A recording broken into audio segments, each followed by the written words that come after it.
As the tale of the second Pathfinder's ascent is told, you would do well to remember this and this alone. All that was done had been done for that most noble of pursuits, and to an indifferent and immoral galaxy, there is no action or atrocity unjustifiable with the passage of time.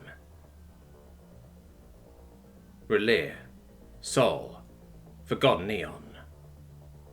Gentle currents flowed through stunningly beautiful coral reefs. Small fish and amphibious wildlife swam between the multicoloured fractal pattern coral. Stones studded with precious gems lay half buried in the pearl gold sand, displaying beautiful patterns in the waters as sunlight passed through the gemstones. As Shulgov watched the wildlife, he wondered why the leader spoke against the construction of the machine. As fish moved about the gorgeous reef before him, the fish themselves glittering as if their scales were crafted of translucent opal, he heard the sound all technicians in the machine dreaded, and before his eyes, a message displayed. Alert. Maintenance required. As the four walls of heaven began to melt around him, Shulgov stretched in his pod. He observed all the technicians had been awoken at the same time as he had been, an oddity to be sure. The only reason they would wake all of us at once would be computer error, he thought. As the neurostimulants pumped through his veins helped to ease his transition to reality, he realized a second potential reason for all to be awoken. Surely it was computer error. It had to be computer error. The other alternative was simply paranoia as a side effect from extended virtual reality combined with neurotism side effects. Surely. Shulgov's pod opened first and he rushed to the diagnostic displays just as the second to awaken. Bikai, he recalled to be her name, emerged from her pod. By the time the third technician was decanted, Shulgov had confirmed his worst fears. There were reports of flooding and true deaths throughout the labyrinthine halls of the machine. According to the diagnostics, pollutants from the reactors had been leaking into the oceans outside for untold millennia. This resulted in calamity due to both the machine's walls and its filtration systems failing.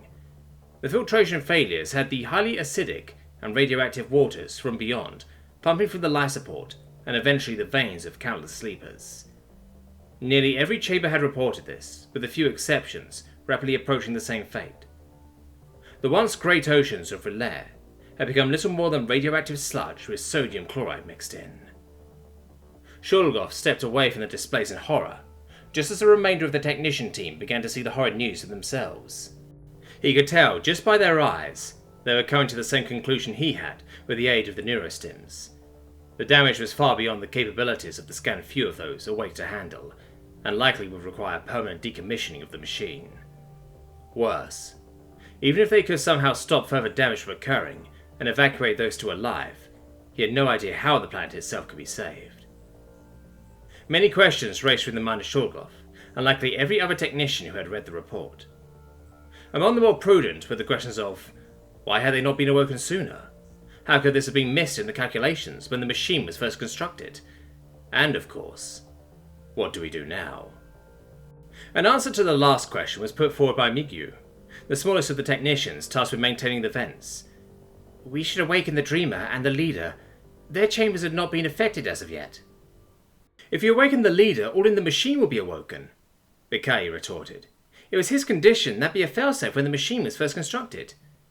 Your point? Also alive in the affected regions would be subject to horrible torment and death. In the machine, they feel nothing. There were murmurs of agreement from the 24 technicians with their Li-E suggestion. Wordlessly, they gathered and said somber prayers of absolution before throwing themselves into their work. After donning his hazardous material suit, Shulgov went with those seeking the wisdom of the Dreamer. Half of us should work to buy time for the areas not currently breached. The other half should manually awaken the Dreamer and directly see to the compromised chambers. Hopefully the wisdom of the Dreamer will serve to guide us in the long term. There were murmurs of agreement from the 24 technicians with their former suggestion. Wordlessly, they gathered and said somber prayers of absolution before throwing themselves into their work. After donning his hazardous material suit, Shulgov went with those seeking the wisdom of the Dreamer.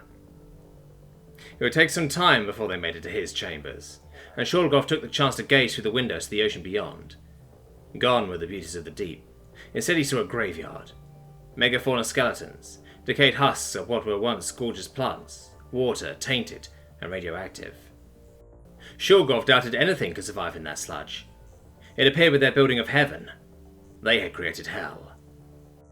As they travelled throughout the machine's halls, they passed through several virtual reality chambers with no surviving occupants, some of which were partially flooded with the liquefied remains of his people and the foulness from outside. As they entered the chamber of Cathol, the Dreamer, a lavish chamber dedicated only to him and decorated with the finest artwork, they approached the pod. As they entered the awakening commands, they bowed their heads in somber respect. Sol free. Sol. Unknown year. A small probe flew towards the planet, still only just forming its biosphere. This probe was an important probe to some, as it contained the genetic material, art, philosophy, and technology of an advanced species doomed to extinction.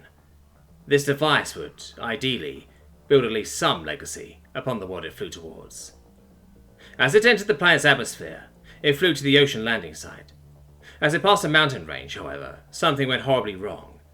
Amongst the mountains was a volcano on the verge of eruption.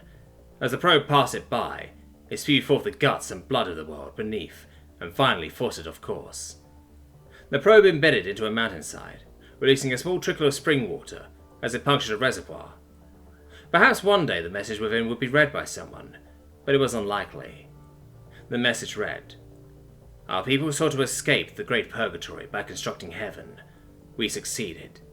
We succeeded at the cost of our world and our people. We arrogantly attempted to cheat both death and any potential divinity by making our own creation a better creation.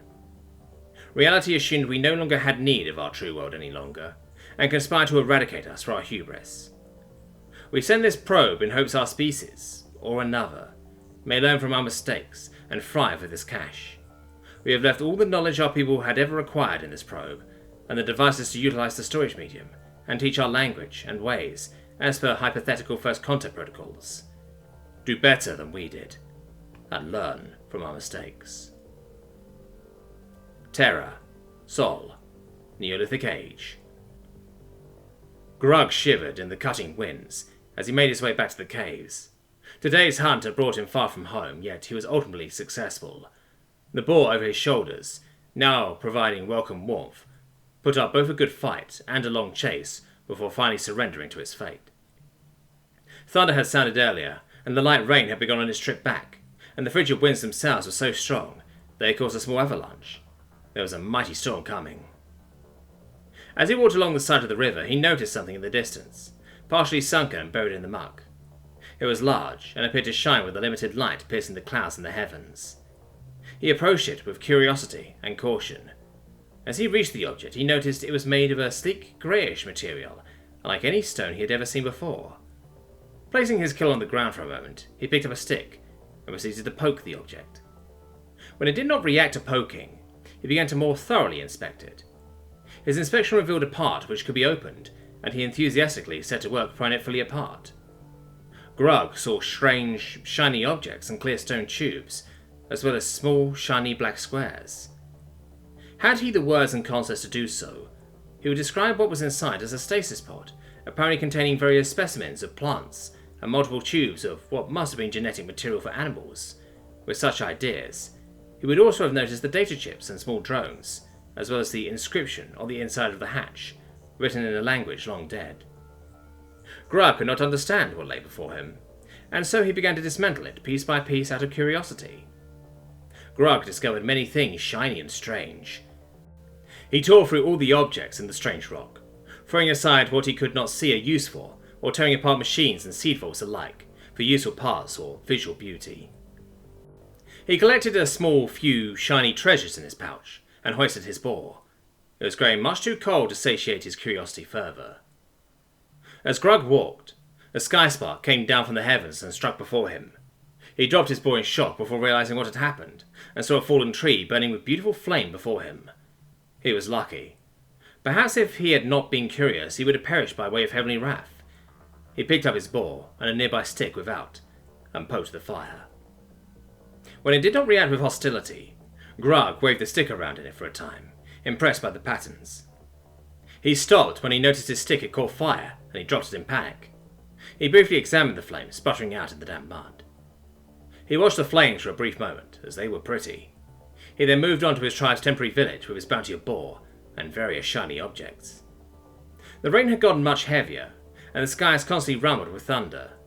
Luckily his cave was well shielded from the winds beyond, but it was still quite cold. He hung his boar upon a sinew rope he had made several moons prior and set to work cleaning it. He collected the blood inside baskets he had lined with stretched stomach tissue of previous kills and sewn together with sinews for later use as both food and bait. He noticed out of the corner of his eyes mushrooms in the cave. They appeared to be the edible ones from the forest. He grabbed a fistful and ate it with some raw boar. After a time, he began to feel the effects of what was certainly not the same mushrooms as the ones found in the forest. The dim light entering his cave made patterns in the stones on the wall look strange, yet alluring. Grug grabbed a nearby stone and began to scratch the walls. He noticed it made a mark. Grug began to draw his hunt for the boar from start to finish. As Grug drew, a couple of hours passed before the light was gone. Grug was disappointed with this development and threw his rock to the floor in frustration. He jumped back when he saw it spark against the cave floor. Grug then did what would later become the downfall of his species' greatest civilizations. Grug began to think. He set out in a rush to find some dry wood. He remembered the pretty orange thing did not like wet. He located several good, dead branches and hurried to his cave, keeping the wood dry with the boar's hide. Grug set his wood down with a start and began trying to smash two rocks together to make sparks. He succeeded, yet the wood would not light. Grug thought more, and even more, until his head felt as if it would explode. Maybe he needed Big Spark, like Sky Spark. Sky Spark was shiny. Maybe shiny make hot. He pulled out a piece of shiny and brushed some brown flakes off of it to make it more shiny.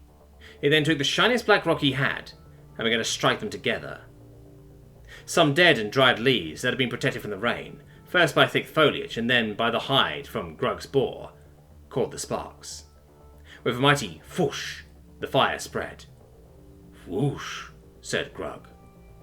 Grug saw in the flicker of the firelight, and due in no small part to the mushrooms, his drawings seemed to dance.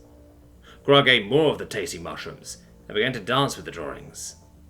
He eventually realized he would need more wood, and not only that, but he should show his new invention to the tribe. He set out to gather more wood and find his good friend Jum to show off his new creation. It did not take him long to find Jum in the cave he had taken over. "Jum, Duma Duka, whoosh! Duka ho?" was the reply from Jum. "Duka, whoosh, Tuma." Jum sighed and followed his insane friend. It was always like this with him, telling him to come out late into the evening and well into the night. If Grug wasn't so smart and good at catching food, Jum likely would think him totally insane. Jum began to see why Grug was so excited, as he saw strange flickering lights coming from his cave.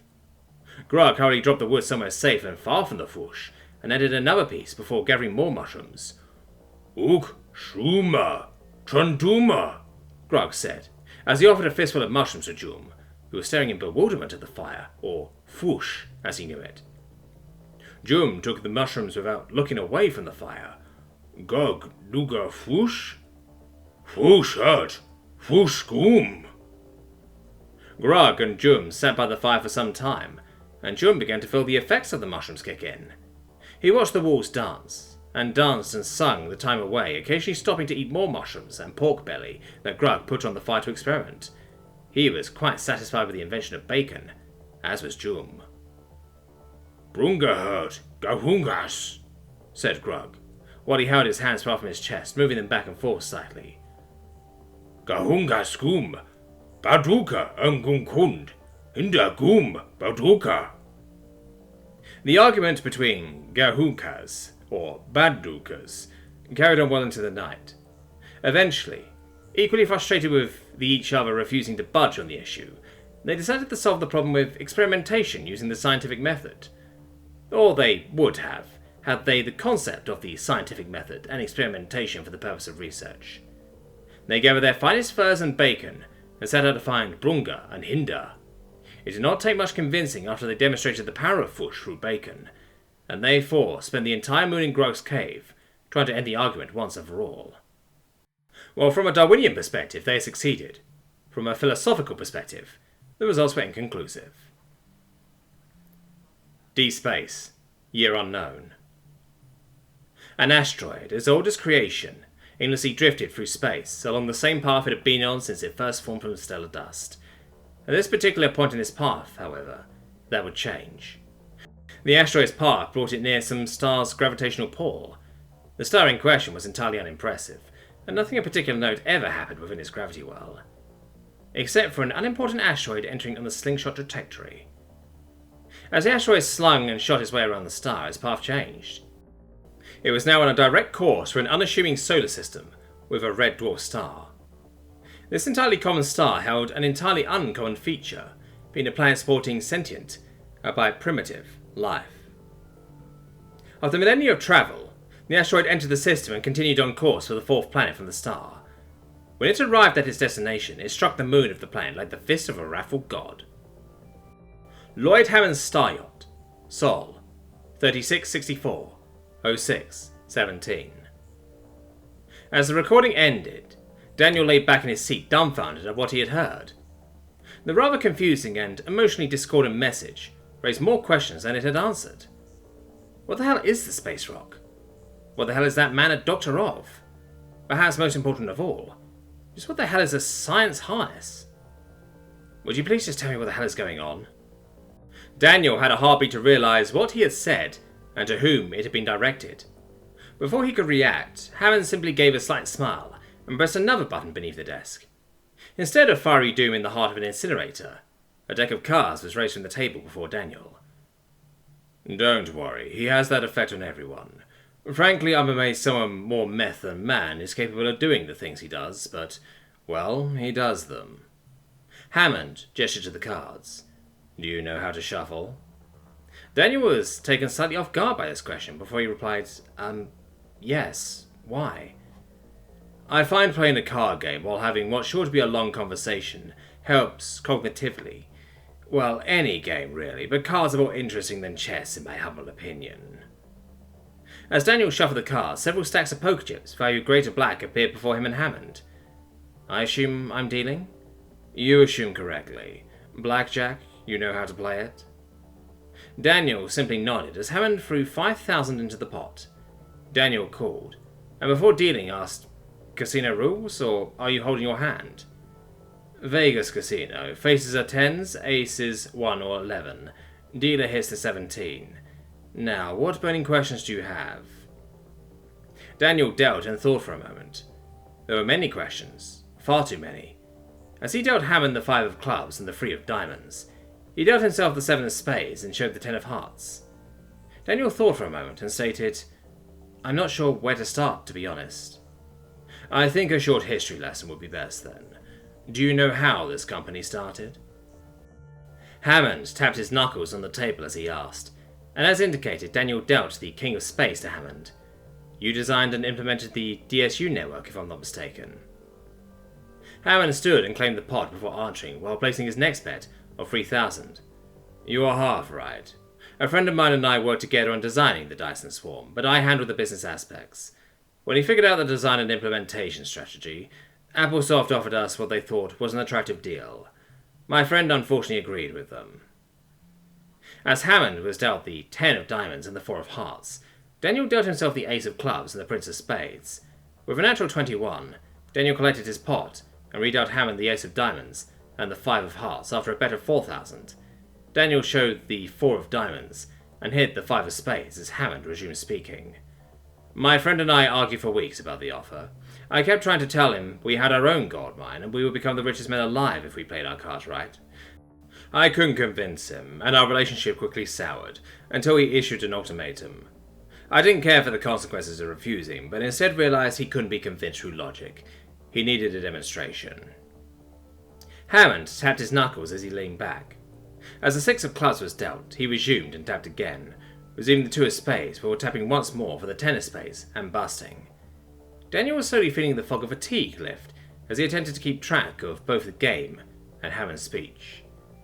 Inevitably, we ended up at the table with some of Applesoft's best negotiators. To cut this part of the story of his boring legal semantics, I ended up with $5 billion and exclusive rights to the manufacture and sale of DSCs. Then I hired a stockbroker named Jonas, who also had an interest in contract law. Then I went to ground. A bet of 3,000 was placed, and Hammond was dealt the 3 of spades and 7 of hearts, while Daniel showed the 6 of hearts and hid the 6 of spades. Daniel noticed that Hammond's Viridian eyes were very telling, as he could see the calculations going on in the business titan's head. He was obviously counting the cards while holding a conversation. Hammond tapped for the 2 of hearts, and continued. I went mostly off the grid for a few years, only in contact with a chosen few people, while I waited for Applesoft to build their DSU network. When they finally built it, they immediately started to capitalize on it. They were so giddy at the prospect of what amounts to infinite wealth for such a low price, they forgot I kept the rights to make and sell the capacitors. Hammond paused and tapped again for the 9 of diamonds, and Daniel drew the 3 of clubs, the ace of hearts, and the 9 of hearts. Hammond merely added 2,000 to the pot, and Daniel dealt again before he continued, with the 5 and 6 of diamonds in his possession, while Daniel held the 4 and 7 of clubs. After they had built a sizable portion of the network, Jonas and I set to work on the most impactful cease and desist letter in recent history. To cut even more legal tomfoolery out of the story, after 12 years of legal battle, the UNT Supreme Court ruled in my favour. Applesoft was forced to turn over not just the capacitors, but the network itself. Hammond tapped and received the Queen of Spades. Daniel drew the 3 of Hearts and busted with the King of Clubs. You see, the costs of building the swarm and the legal fees were so high that they needed to sell it to break even. Remember that $5 billion? By the time the legal battle ended, it was $50 billion. In exchange for the DSU network, they received $10 billion and the legal settlement was made such that I paid my own legal fees. 4,000 was bet before Daniel graced Hammond with the Queen of Hearts and 2 of Clubs, himself showing the Prince of Clubs and hiding the King of Diamonds. He tapped and continued. That's not to say it was all easy. You might not know this, but when I was your age, I was only 1 tax bracket above the one you previously had. Applesoft also wasn't too happy about the situation, and tried quite a few things to make sure I was aware of that fact. I'm positive they incinerated the negotiators as well, but that's still speculation. As Daniel slid Hammond the 7 of diamonds, he asked, So, any questions in particular? With Hammond's stay, Daniel collected the pot and redealt the 8 of clubs and 2 of diamonds to Hammond, while he showed the Queen and the 9 of clubs. I'm more surprised you openly admitted the incinerator conspiracy is true. I never said it wasn't, just that I don't do it. As Hammond tapped and was dealt the 8 of hearts, Daniel flipped his 9 over to collect the pot while he thought. He dealt Hammond the 9 of spades and 8 of diamonds, and himself the Queen of diamonds and 4 of spades. What are you doing now, then? I'm having my researchers figure out FTL travel. You'll be helping them accomplish that. Daniel drew the 8 of spades and busted. Why do you think I'd be a good fit to do that, then? It seems like quite a leap from entry-level IT worker. It seems like that because it is quite a leap.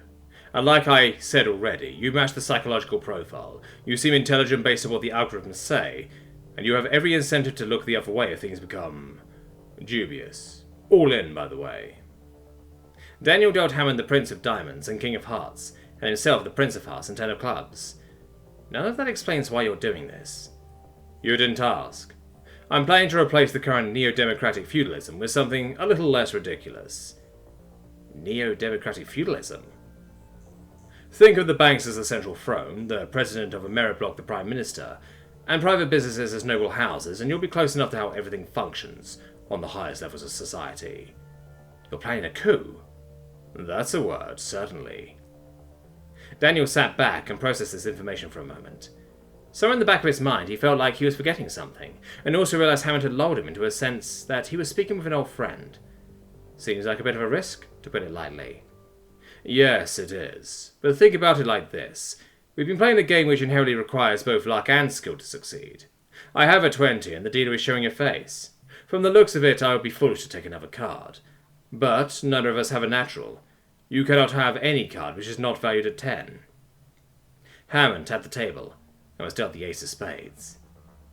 Daniel rested his arms on the table. You're quite good at counting cards then.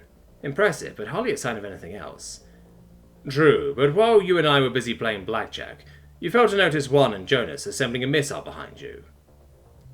Daniel turned to see that it was true, as Juan very carefully set the payload into the missile.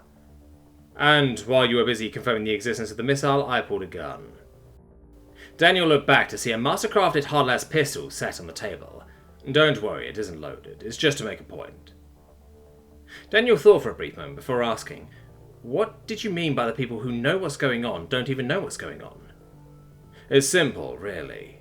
Most people just look at the surface of politics, economics, and government in general, and assume that's all there is. Anything else is the domain of either conspiracy or things far beyond their pay grade. If you can stop people from looking deeper into matters, you can do whatever you want in plain sight. This is the entire basis of our civilization. The world is run by conmen and thieves smart enough to keep the circuses running with their smoke and mirror effects and free bread. However, the compound interest on stupidity adds up fast and becomes incredibly difficult to navigate. That applies to people like me, too, with disinformation to protect from corporate espionage from someone who does have the means and knowledge to influence the circus. Hammond leaned in towards Daniel. It's been this way since the dawn of time. Clever monkeys tricking other monkeys into believing in fiat power. The act on the world stage is a never-ending, always changing landscape of insanity, degeneracy and corruption. Compounded over thousands of years, you get what we have now, a rotten perversion of a civilization, one that can only be fixed with accelerationism and a technological revolution. Daniel gave Hammond a curious look and asked, "How so?" If you could rile up enough people fast enough, and show them enough of what's behind the scenes, things start to get difficult for the people trying to keep the dog and pony show going. And the technological revolution you mentioned? Evening the playing field, stacking the deck, forward thinking, or just plain common sense. Take your pick. There's plenty of good reasons, and a controlled technological revolution is necessary for what I plan to do. Daniel considered this argument for a moment, before asking, "That's all well and good, but what do you plan to replace it with?" I'm a libertarian at heart, and I believe that the best form of governance for the human race is one of contract law and a completely free market. I believe if all people were given free rein to act however they please within the social construct, humanity would exceed our wildest dreams in all areas of cultural and technological development. The ANCAP utopia, then? That elicited an honest chuckle from Hammond before he replied, "That's certainly one way to put it." An important question came to the front of Daniel's mind. How do you plan to stop the other, to use your words, noble houses from taking exception to your obvious shake-up of the status quo? That is a very good question. I'm glad to see the algorithm was right. As for how I plan to handle that aspect of matters, most of the others who could serve as a threat to me are more likely to stay out of it. The king is dead, long live the king, and all that. But you're right, some will pose an issue in the future. I have confidence that can be overcome, however. Hammond's thinly veiled flattery was not lost on Daniel when he pressed the matter. And hiring apparently drug-addled mad scientists helps with that, I assume. Oh yes, very much so. These days you need to be at least somewhere on the mental instability spectrum to do any meaningful research and development. At least that's what Dr. Dave and a few others keep telling me. They produce results, that's all I care about. Right now Dr. Dave is probably doing something ridiculous to raccoons. But what applies to a raccoon can apply to many things less silly. How can you be so sure nobody aside from some extremist scientists are working on FTL though? I assume the other megacorps have little to no knowledge that you're working on it. Simple answer. I'm the only one stupid enough to believe in something more than profiting off worker consumers. We as a species have been talking about faster-than-light travel for over 1500 years now, but nobody has managed to figure out a working drive to accomplish it. The closest we ever got was the Alcubierre drive, and that's only used for sublight. Not even antimatter generators can make it work for reliable FTL travel, outside of some lab conditions where the science guys made a photon travel a bit faster than it should. It's not worth the investment, unless you're confident you can make it work. And you're confident you can develop FTL. I'm confident in my science department. So what are you actually going to do? The same thing everyone in my position does. Pull a few strings, put people in the right places, and utilize the fact the UNT government is going to war with the emu clans. I'm going to war profiteer, and slowly pour gasoline on the fire. Depending on what time it is in DC, there's already been an executive order signed, making it so I get the contract to sell arms to the military. You're being rather candid. It's because even if you left right now, nobody would believe you unless they themselves bought into other conspiracies, which are part of the circus. Anyway, sorry for needing to cut this short, but I have a meeting planned aside in an hour. One, could you please show our guest to his new living arrangements? One simply looked up from the wall he was leaning on and responded, "Yes, sir." With that, and brief yet polite farewells, Daniel was led, not at gunpoint this time, back to the transport, and flown deep into the reaches of Phobos. Neptune Titan Trade Run, Lloyd Co. Shipping Freighter, number 362, Sol, 3764, 0617. Captain's Log, Stardate 3764, or 617. We've just passed Uranus, a more beautiful gemstone my eyes have never beheld. Despite countless voyages, I still find new wonders in the depths of Uranus. If only I could be provided more than an obstructed passing glance at Uranus. Captain Zach Flandelman's recording was interrupted with a yelp as the captain was shocked into his crotch region by his electric anti-sex pants. What did I say that was demeaning, pants? I was talking about a planet. Sir, the rule with Uranus has always been the same as the rule at the urinal. Captain Zach Flandelman looked to his first lieutenant and asked, I thought the rule at the urinal was 3 shakes, though. No, sir. It's the 3rd shake that's playing with yourself. The UNT Supreme Court determined that 5 years ago, remember? Ah, yeah, I suppose you're correct. It doesn't change the fact I hate this damn electric underwear. I miss my silk and velvet. Why is that, sir? Because it feels good in my Captain Zach Flannery released another yelp. Before the captain could vociferously enunciate his indignation, the radar officer spoke up. Captain, we're showing an unregistered asteroid in our path, not fast enough to be a roamer. As Captain Flannery adjusted his uniform, he grumbled before he responded, Is it showing the decay pattern of uranium? Yes, sir. Number 361, that one before we left Station 73, is nothing but a chunky rubble pile. Good work, however. As freighter number 362 continued, and passed the rubble pile, a blowing klaxon sounded. Captain, scans are being blocked and we're rapidly slowing. We've hit a gravity charge. Before the captain could speak, the entire freighter shuddered from an impact. Thrusters 1 through 3 offline. Limited scanners say it's coming from the rubble pile. We're being held, sir. They're claiming... Sir, it's the perilous blunder. Captain Fanaman could practically hear morale fall as every man and woman aboard the bridge adopted grim expressions. The personal ship of the pirate king of Stygia had a reputation for being the most well-armed non-military ship ever built. Little more than a gun battery with an oversized engine and hangar bays, countless missile launchers, torpedo tubes, high-energy laser cannons and fighter bays ran long the 4-shot railgun battery with an antimatter lance to top off as the ship's primary weapon, menacingly glowing in the backdrop of the void. The communication window rose from the floor and turned on to display King Hades himself. A pale face with green eyes and black hair, dressed in a black naval overcoat with a crimson trim to go with the communications screen. In one hand he held his infamous mastercrafted hard-las lever action, and in the other a power sword in the style of an officer saber, also mastercrafted by the finest arms manufacturers in the Old Cloud. Hello there. You are passing through Stygian territory. Please open your docking hatches and prepare for tax collection. Captain Flannery cursed at the fact the enemy ship was so well named before he stood to his full height and sighed. He cared for the lives of his crew and knew there was no chance in hell number 362 could outrun or outshoot the perilous blunder in its current condition. We surrender. With a flourish of his saber, the Pirate King replied, Good choice. Prepare for boarding action. The communication cut, and Captain Flannery disarmed himself before ordering the crew to do the same. It was highly likely they would simply be ransomed back to their employer, and Hammond Technologies is famous for how well their employees are looked after in regards to insurances. The ship shuddered slightly from the impact of boarding pods. As the pirates boarded, they released small spider-like robots called datamites. The datamites rapidly ate through the interior of the ship to find computer cables, altering the flow of data and intercepting snippets with their wireless connection to the perilous blunder's quantum supercomputer. Thundering footsteps were heard from the bridge, as steel warped and strained under the weight of something massive, moving at high velocity towards them. Anata no Zeiken o Harati, Kodashi, Fako! Was screamed by mech pilot Sakura Tanaka as she charged her mech into the door to the bridge, her mech's heavily armoured solid light shield arm serving as a battering ram.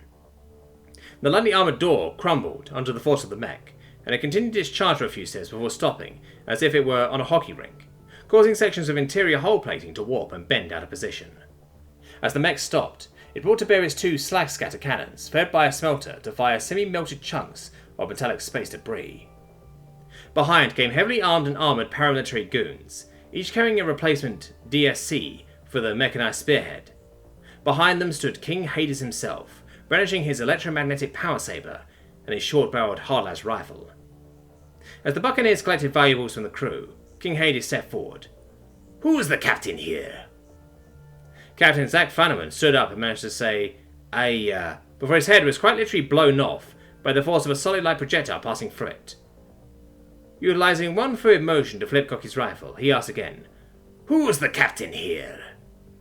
None of the crew uttered a sound. "Nobody? I suppose I'll take the job.